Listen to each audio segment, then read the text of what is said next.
Saludos, un cordial saludo para todos y cada uno de ustedes. Como siempre, un abrazo fraternal y una muy calurosa bienvenida a todos ustedes que semanalmente están con nosotros para estudiar la Santa Palabra de Dios. Como siempre, le invitamos a formar parte de nuestro proyecto.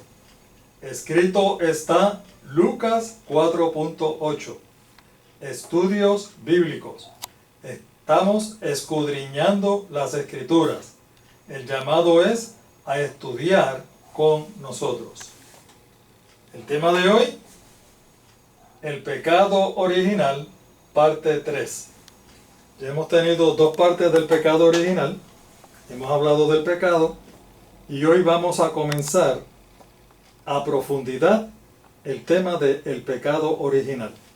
Pero antes, como siempre, vamos a elevar una plegaria a nuestro Dios. Buen Dios y Padre que estás en el cielo, alabado y glorificado sea tu nombre para siempre.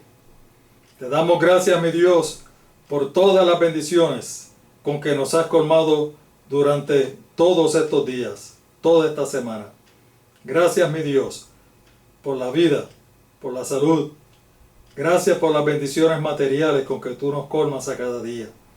Sobre todo, mi Dios, gracias por las bendiciones espirituales. En especial, por este hermoso privilegio de haber conocido este maravilloso mensaje de salvación y todavía más privilegio que nos das de proclamar este maravilloso mensaje. Tener una pequeña parte en la proclamación de este glorioso mensaje de salvación. Suplicamos tu presencia, mi Dios, tu dirección. Pon un carbón encendido en mis labios para que no sean mis palabras, sino que sean tus palabras. Abre nuestra mente, oh Dios, y permite que podamos captar y entender el mensaje de hoy. En el glorioso nombre de Jesús lo imploramos. Amén y amén. Bueno, antes de comenzar el mensaje, quiero mencionarles algo. En esta semana pasada tuve la necesidad de cambiar mi celular, mi teléfono celular. Ya estaba un poco viejito y empezó a dar problemas, así que la alternativa fue cambiarlo por otro. El problema fue que cuando lo cambiamos, perdí todos los contactos de WhatsApp. Esto pues me crea un gran problema, porque ustedes saben que yo les envío estos videos, no solamente lo publicamos en Facebook, en YouTube, sino que le enviamos a todos nuestros contactos, tanto en Messenger como en WhatsApp. Así que las personas que yo le enviaba los textos en WhatsApp, no se los voy a poder seguir enviando porque perdí los números. Así que si hay alguno que ve este video o hay alguien que sepa de alguno que recibía por WhatsApp, por favor, escríbanme a mi número, porque yo perdí los suyos, pero ustedes no han perdido los míos. Así que envíenme un mensaje para que se grabe su número y usted se identifica. Un saludo cualquiera y me dicen, yo soy fulano de tal o fulana de tal, para que me continúes enviando los videos. ¿Ok? Amén. Bueno, en las últimas dos presentaciones hemos estado hablando acerca de el pecado. Y hemos hablado bastante, creo que ya hemos conocido bastante de lo que es el pecado. En la presentación de hoy, como dice el título, comenzamos a hablar sobre el pecado original. El pecado original o el origen del pecado. El origen del pecado, el origen de la maldad, el origen del dolor, el origen del sufrimiento, el origen de toda esa secuela de cosas malas que nos afectan negativamente. Como es nuestra costumbre, recurriremos a la palabra de Dios, la fuente de todo conocimiento, para que nos diga la verdad sobre este tema. Quiero hacer también una salvedad. Ustedes saben que en todas nuestras presentaciones, nosotros le ponemos un título principal, como el de hoy, por ejemplo, el pecado original, ¿verdad? Todas nuestras presentaciones tienen un tema principal. Sin embargo, dentro de ese tema principal, siempre desarrollamos algunos subtemas, que a veces puede ser uno, a veces son dos y a veces son tres. O sea, subtemas que son temas bien íntimamente relacionados al tema principal, pero que a la misma vez esos subtemas nos dan el conocimiento necesario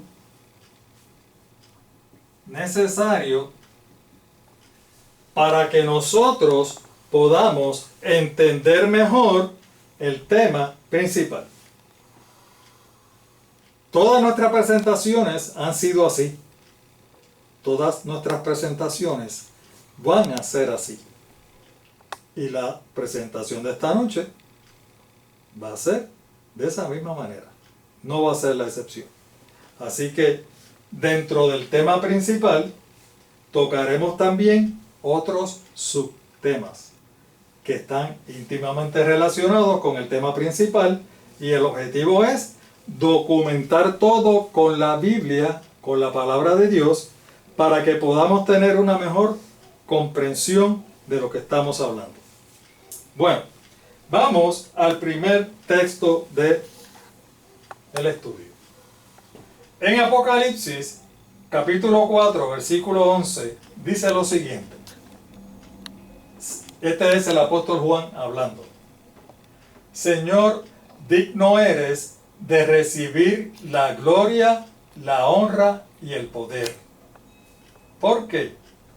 Porque tú creaste todas las cosas, y por tu voluntad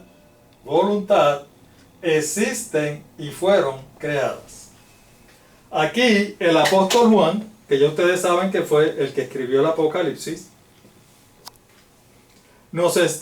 comienza el texto alabando y glorificando el nombre de Dios.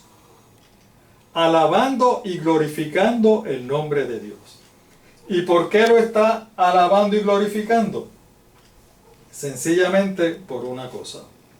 Reconociendo que nuestro Dios es el creador de todas las cosas. Lo dice bien claro. Todas las cosas. No solamente dice que es el creador de todas las cosas, sino que también dice que por su voluntad llegaron a existir. O sea, que todo lo que existe es porque Dios quiso, fue su voluntad que existieran. Fue su voluntad el crear todas las cosas. Vamos a otro texto. El otro texto se encuentra en Colosenses capítulo 1, versículo 16. En esta ocasión es el apóstol Pablo el que escribe. Y vamos a leerlo. Dice, porque por medio de Él, ¿de quién? De Dios. Fueron creadas todas las cosas en el cielo y en la tierra, visibles e invisibles, sean tronos, sean poderes, sean principados, autoridades. Todo ha sido creado por medio de Él y para Él. Aquí el apóstol Pablo también certifica que fue el Dios Todopoderoso el Dios Todopoderoso, el creador de todas las cosas, pero es un poco más específico que el apóstol Juan. En esta ocasión, él dice que creó todas las cosas, pero comienza diciendo que las cosas que están en el cielo, las cosas que están en la tierra. ¿Lo ven? O sea, que lo que se encuentra en el cielo, mis amados hermanos y amigos, todo lo que se encuentra en el cielo fue creado por Dios. Todo lo que se encuentra en la tierra fue creado por Dios. Todavía va un poco más allá. Dice que las cosas visibles, o sea, todo lo que nosotros podamos ver, pero también incluye las cosas invisibles. ¿Ve? Las cosas visibles y las cosas invisibles. O sea, aún las cosas que nosotros no tenemos la capacidad de ver, él dice, aún esas cosas que nosotros no tenemos la capacidad de ver, ¿sabes qué? También fueron creadas por nuestro Dios. Gloria sea tu nombre. Todavía sigue diciendo, es que el apóstol quería estar seguro de que nosotros, los que leyéramos sus epístolas, pudiéramos entender cuán poderoso es nuestro Dios. Y todavía sigue diciendo, sean tronos, sean poderes, sean principados, sean autoridades, todo, como pudiera decirse en buen español, you name it, usted mencione lo que sea, eso lo creó Dios. Absolutamente todo fue creado por nuestro Dios. Queremos establecer eso. Todo fue creado por Dios. Una vez establecido, cualquiera de ustedes puede pensar y decir, bueno, si todas las cosas, absolutamente todas, fueron creadas por Dios, pues entonces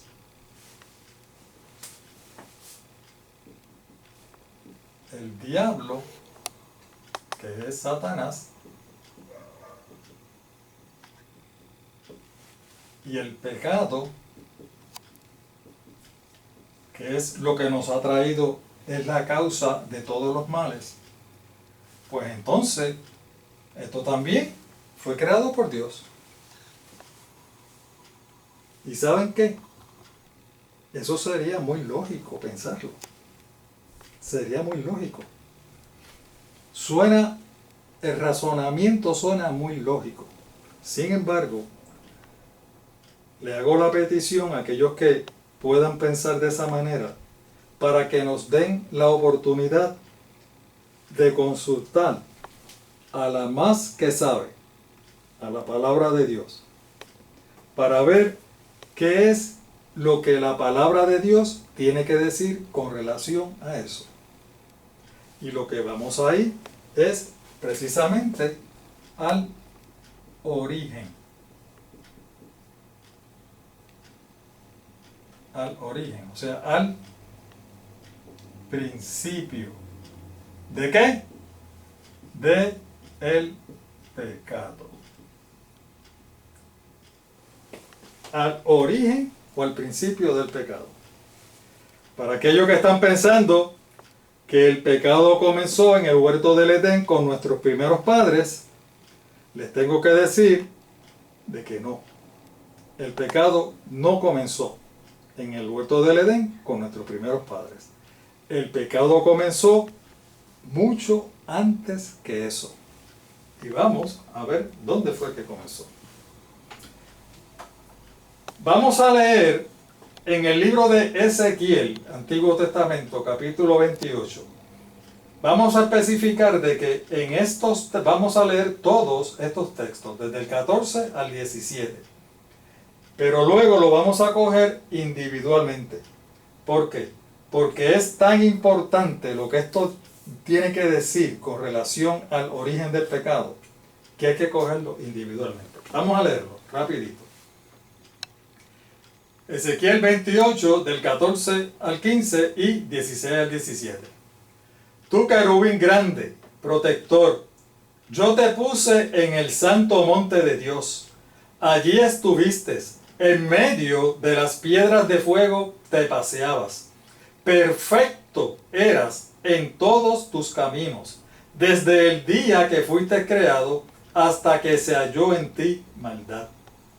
16 y 17. A causa de la multitud de tus contrataciones, fuiste lleno de iniquidad y pecaste, por lo que yo te eché del monte de Dios y te arrojé de entre las piedras de fuego, oh querubín protector.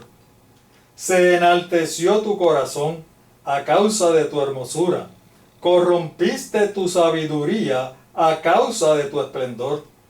Yo te arrojaré por tierra, delante de los reyes te pondré, para que miren en ti. Este es el texto completo de el origen del pecado. Uno de los textos. Más tarde vamos a tomar otro texto.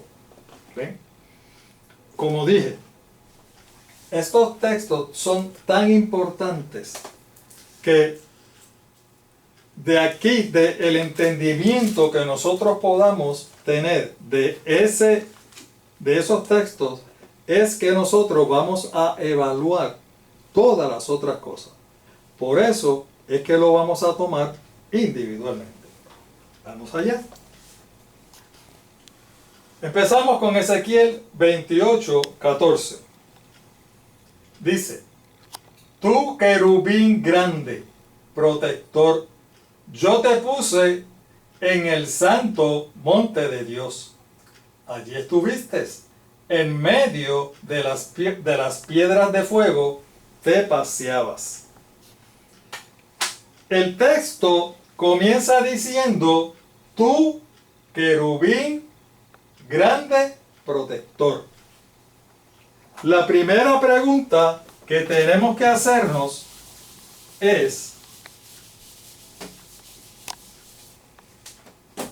¿qué es un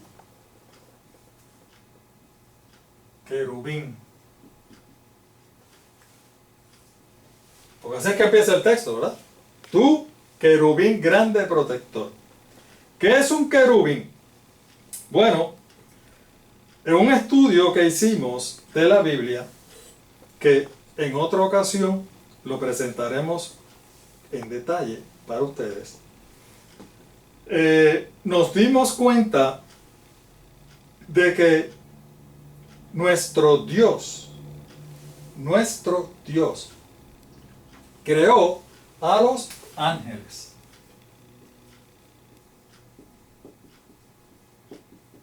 ¿Recuerdan lo que decía el apóstol Pablo?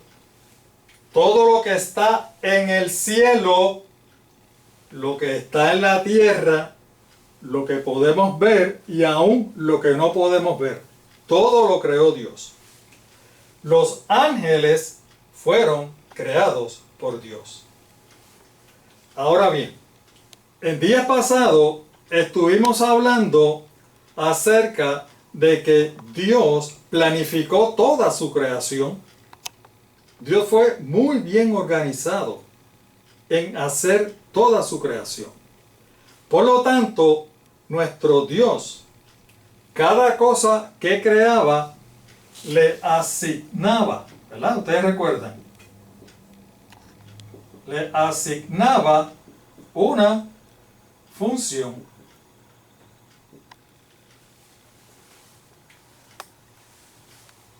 Pues encontramos en el estudio que los ángeles no fueron la excepción. Nuestro Dios, cuando creó a los ángeles, también les asignó diferentes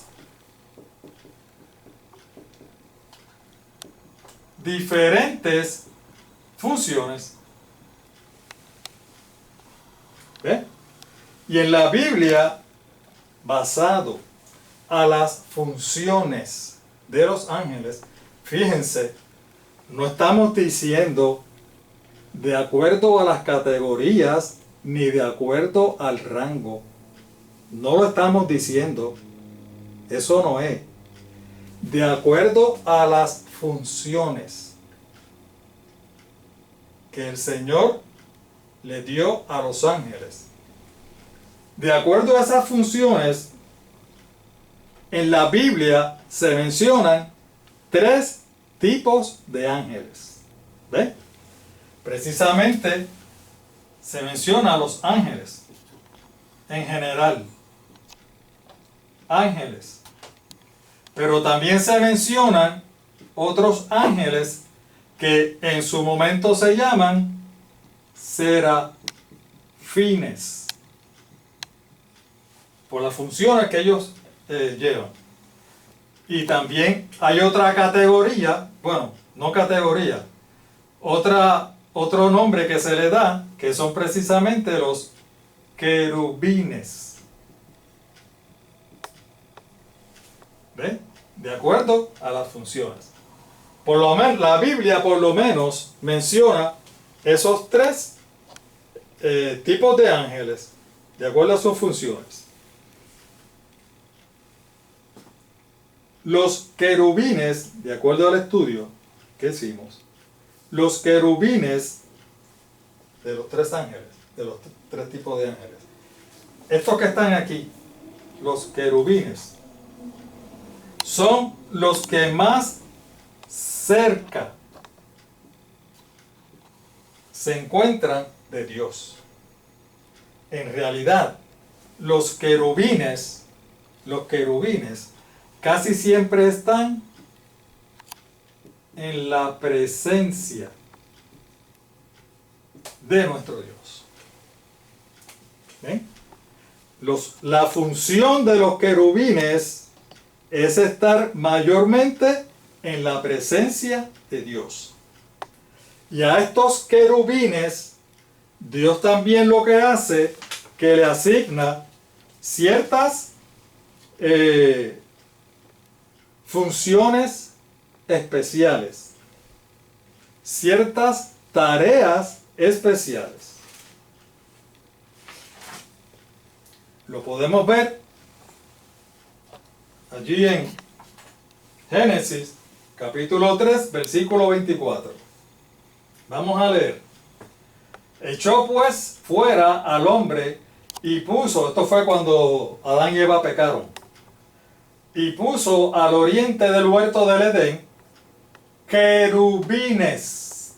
¿Lo ven? Querubines. Y una espada encendida que se revolvía por todos lados para guardar el camino del árbol de la vida. Así que tenemos que cuando nuestro Dios tuvo que echar del huerto del Edén a nuestros primeros padres para poder guardar el árbol de la vida, Él escogió poner a querubines para que guardaran el árbol de la vida. Si usted me pregunta, hermano Pedro, ¿le puedo hacer una pregunta? Sí, dígame.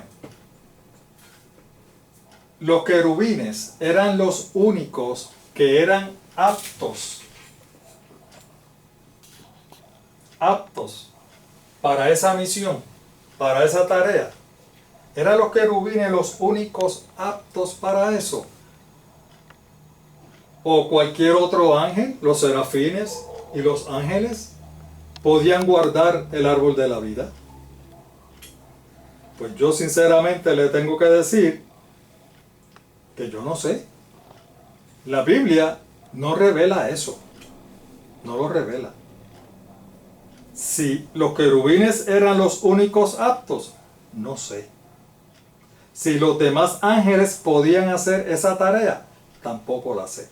Pero lo que sí sé es que nuestro Dios, el Todopoderoso, el Creador de todo, lo visible y lo invisible, el que todo lo sabe, le asignó esa tarea a los querubines, porque eso es lo que dice la palabra de Dios. Y si la palabra de Dios lo dice, yo lo creo.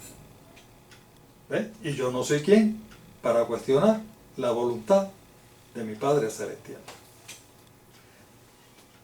Lo que quiero destacar es que los querubines llevaban a cabo ciertas funciones especiales que Dios les asignaba. Vamos ahora a ver otro texto que es bien importante para nosotros. Se compone de dos partes. Éxodo 25, 8 y 9. Y vamos a leer hasta el 11. Después me harán un santuario para que yo habite entre ustedes. Lo voy a leer corridito y después voy a empezar a discutir.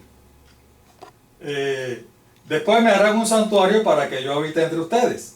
El santuario y todo su mobiliario deberán ser de una réplica exacta del modelo que yo te mostraré. Haz un arca de madera de acacia con 1 metro 10 centímetros de largo, 70 centímetros de ancho, 70 centímetros de alto.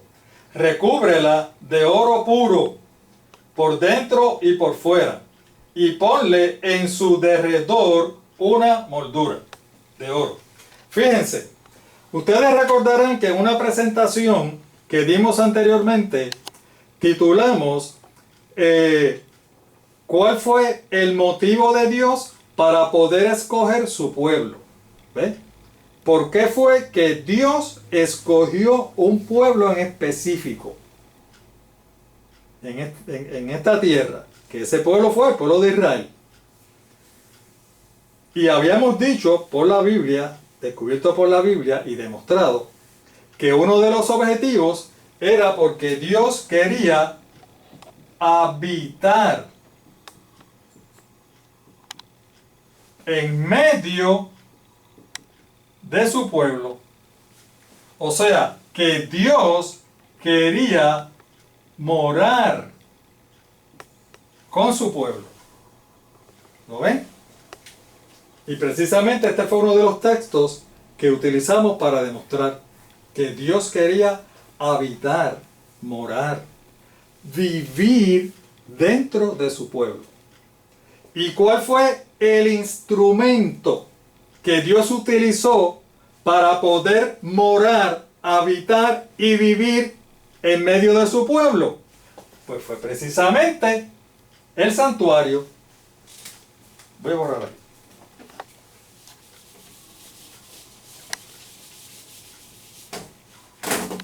Fue precisamente el santuario,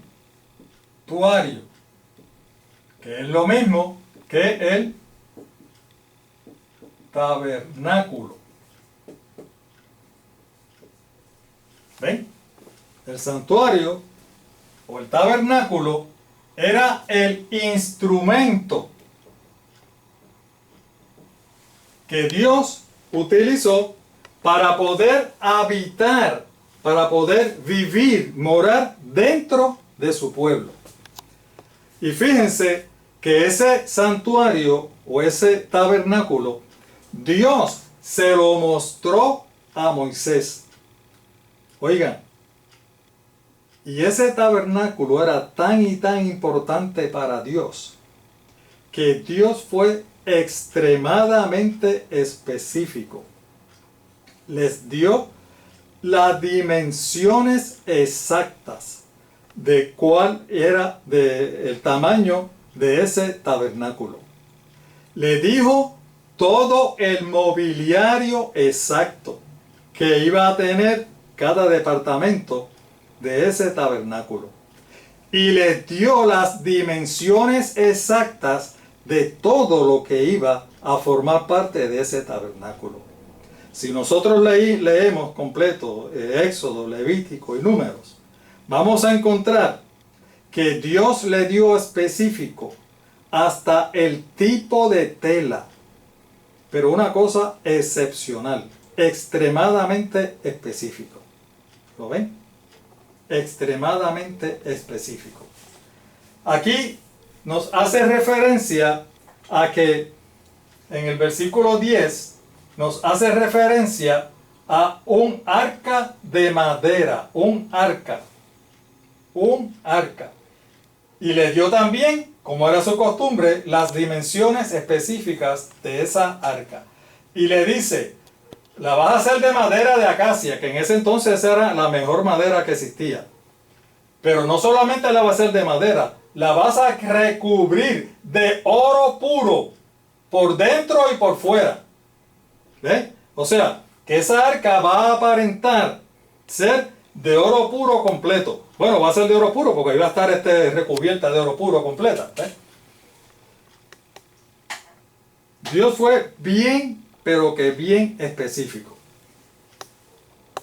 Voy a pasar ahora a los otros textos relacionados con esto. Está en el mismo Éxodo 25. En esta ocasión vamos a leer desde el 17 al 21. Y dice, y harás un propiciatorio de oro fino, cuya longitud será de 2 codos y medio, y su anchura de codo y medio. Harás también 2 querubines. ¿Ven otra vez? Los querubines. Harás también 2 querubines de oro labrados a martillo, o sea, esculpidos. Los harás en los 2 extremos del propiciatorio. Harás pues un querubín en un extremo y un querubín en el otro extremo, de una pieza con el propiciatorio. Harás que los querubines en sus 2 extremos. Y los querubines extenderán por encima sus alas, cubriendo con sus alas el propiciatorio, sus rostros el uno enfrente del otro, mirando al propiciatorio, los rostros de los querubines. Y pondrás el propiciatorio encima del arca, y en el arca pondrás el testimonio que yo te daré. Vamos a hacer un resumen de lo que hemos leído.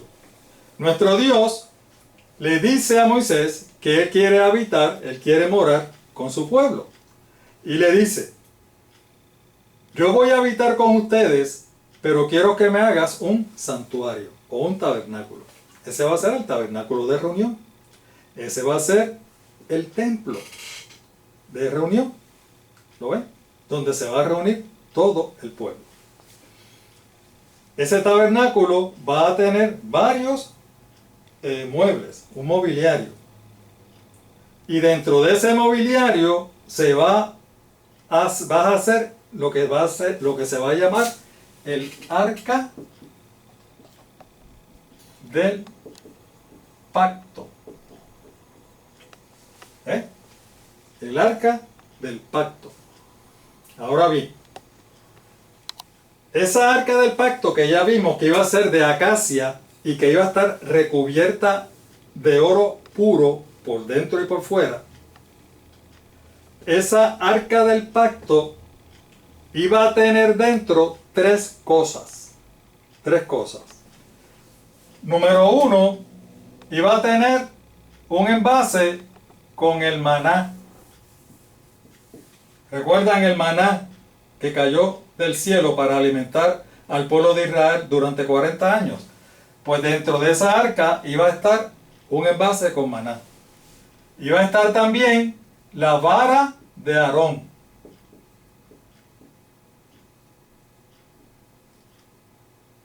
La vara que reverdeció. Y también iba a estar las tablas originales de la ley de Dios. ¿Ven? De la ley de Dios. Volviendo un poquito atrás al tabernáculo. El tabernáculo iba a tener 3 divisiones o 3 compartimientos. ¿Cómo iban a ser esos compartimientos? Dios le tenía hasta nombre a esos compartimientos. El primer compartimiento se iba a llamar el atrio. El segundo compartimiento se iba a llamar el lugar. Vamos a poner aquí el lugar.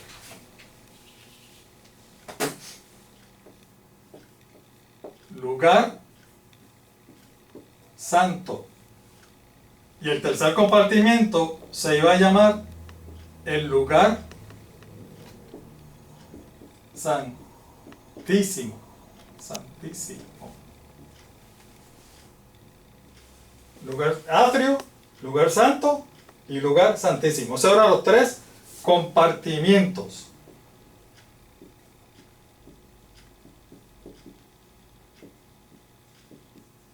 Que iba a tener el santuario o el tabernáculo. En el atrio, ya mismito yo les voy a demostrar unas ilustraciones para que puedan ver mejor lo que estamos diciendo. Pero quiero decir esto antes de presentarles la ilustración. En el atrio podía entrar todo el mundo. Todos podían entrar. El pueblo en sí, los sacerdotes, todo el mundo podía entrar a este departamento, al atrio. En el lugar santo, solamente los sacerdotes podían entrar. ¿Ven? A medida iban pasando de un lugar a otro, se iba limitando la entrada. En el atrio todos podían entrar. En el lugar santo solamente los sacerdotes podían entrar.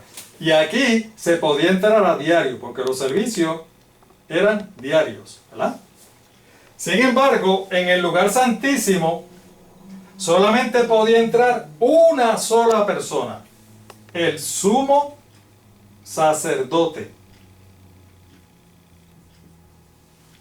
Sumo sacerdote.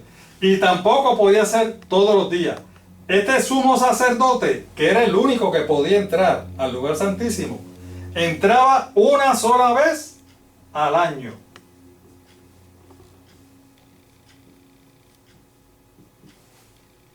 Esa sola vez en el año se conocía como el día de la expiación, o lo que se llamaba en hebreo el Yom Kippur, que todavía hay algunos calendarios que tienen este nombre, ¿verdad? Que ese día lo marcan como Yom Kippur, el día de la expiación, ¿ven? O sea que a medida va pasando en ese tabernáculo, se va reduciendo la entrada y se va limitando la entrada a las personas. Primero todos, luego los sacerdotes solamente, y luego solamente el sumo sacerdote una vez al año. Vamos a mostrar primero lo que es el tabernáculo. Recuerden que esto es solo para fines ilustrativos. Esto es más o menos lo que Dios le dijo. Esto que ustedes ven aquí es el atrio. ¿Ven? Esta es la entrada del atrio. Y todos podían entrar al atrio. Todo el pueblo podía entrar al atrio. Ahí habían unos muebles y se llevaban a cabo unos servicios. Este edificio que ustedes ven aquí es donde se encuentra el lugar santo y lugar santísimo, donde se limitaba la entrada. ¿Lo ven? Lugar santo y lugar santísimo, este edificio. Si ustedes se dan cuenta, estos son cortinas, todos estos son cortinas. Y este edificio también está en base a cortinas. ¿Por qué? porque ese tabernáculo tenía que ser movible, porque ustedes saben que el pueblo de Israel estuvo 40 años caminando en el desierto. Así que cuando Dios le decía, paren aquí, los miembros de la tribu de Leví, que eran los encargados de todos los servicios religiosos, incluyendo el tabernáculo, desmontaban el tabernáculo y seguían caminando. ¿Ves? Cuando decía, ok, paren aquí, pues entonces paraban ahí y montaban el tabernáculo otra vez. O sea que tenía que ser portátil. Vamos a ver otra ilustración del mismo tabernáculo, pero vista desde arriba, como si nos pusiéramos en un helicóptero y no tuviéramos techo. ¿Ven? Si se dan cuenta, aquí dice atrio, ¿verdad? Esto que está aquí es el atrio, con sus muebles, con su mobiliario. El atrio, lo dice bien, bien claro, ¿verdad? Aquí empieza el edificio. Y aquí, desde este velo que está aquí, hasta este velo que está aquí, se conoce como el lugar santo. ¿Lo ven aquí? Lugar santo. Y este otro departamento que está aquí, que es más pequeño todavía, que es donde solamente podía entrar el sumo sacerdote, es el lugar santísimo. ¿Ven? Lugar santísimo. Si se dan cuenta, el arca que Dios le mandó a Moisés a hacer, que es el arca del pacto, se encontraba específicamente en el lugar santísimo. ¿Lo ven? Vamos a hacer otra ilustración, porque queremos que tengan la mejor comprensión de lo que estamos hablando. Esto es el edificio y ¿ves como se le dio un corte lateral? Ya aquí no está el atrio está de aquí para acá. Aquí lo que muestra es el edificio. Este es el lugar santo, con su mobiliario, ¿ves? Un velo y otro velo. De aquí a aquí era el lugar santo y tiene su mobiliario. Y de aquí a aquí es el lugar santísimo, donde entraba solamente el sumo sacerdote una vez al año. Y si se dan cuenta nuevamente, el arca del pacto está en el lugar santísimo. ¿Lo ven? Ok. Vamos ahora a describir la otra parte del arca. Ya vimos que hay un arca, ¿verdad? Que es una caja cubierta de oro puro. Ya dijimos que dentro de esa caja del arca del pacto está el maná, ahí está la vara de Aarón y están las tablas de la ley de Dios dentro del arca. Ahora, esa arca, Dios le dice que tiene que tener una tapa. Esa tapa, Dios le va a llamar propiciatorio. Bien importante para nosotros. Esa tapa del arca se va a llamar propiciatorio. ¿Lo ven? Y leímos en el texto que encima de esa tapa, que iba a ser precisamente parte de la tapa, Dios le dijo que tenía que esculpir dos querubines. Que es de lo que estamos hablando, ¿verdad? Que fue lo que empezó a hablar Ezequiel. Dos querubines. Fíjense.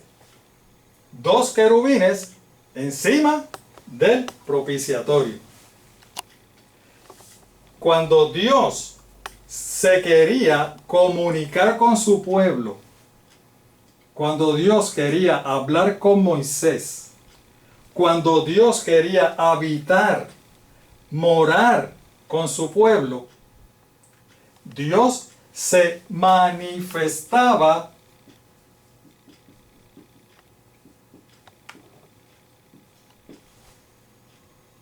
mostraba su presencia. ¿Saben dónde? Encima del propiciatorio. Y precisamente mostraba su presencia encima del propiciatorio entre los dos querubines.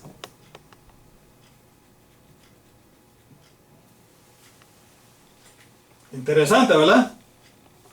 Interesante. Esta otra ilustración es una, recuerden, para fines ilustrativos. No estamos diciendo que esta era, que es igual o que no es igual. Sencillamente para fines ilustrativos. Esta es una representación del arca, ¿ven? El arca con el tamaño específico que Dios les dijo. Estas abrazaderas eran para coger el arca, transportarla. No podían tocar el arca. No, el arca no se podía tocar. Se podía coger solamente por las agarraderas estas. Ok, aquí está entonces la tapa del arca. Aquí dentro es que se encuentra el maná, la vara de Aarón reverdecida y las tablas de la ley, dentro del arca. Esta es la tapa, lo que se llama el propiciatorio. Y en el propiciatorio lo ven, un extremo y otro extremo, dos querubines. Un querubín y otro querubín. Mirándose más o menos de frente, con sus alas extendidas. No sé si la pueden ver bien. Y los querubines están mirando, con sus rostros bajos, mirando hacia el propiciatorio, o sea, hacia adentro del arca. Eso fue exactamente lo que Dios le dijo a Moisés que tenía que construir. ¿Lo ven?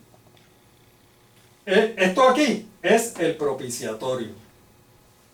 Y cuando Dios se manifestaba en su templo, en su tabernáculo, se manifestaba precisamente entre estos dos querubines.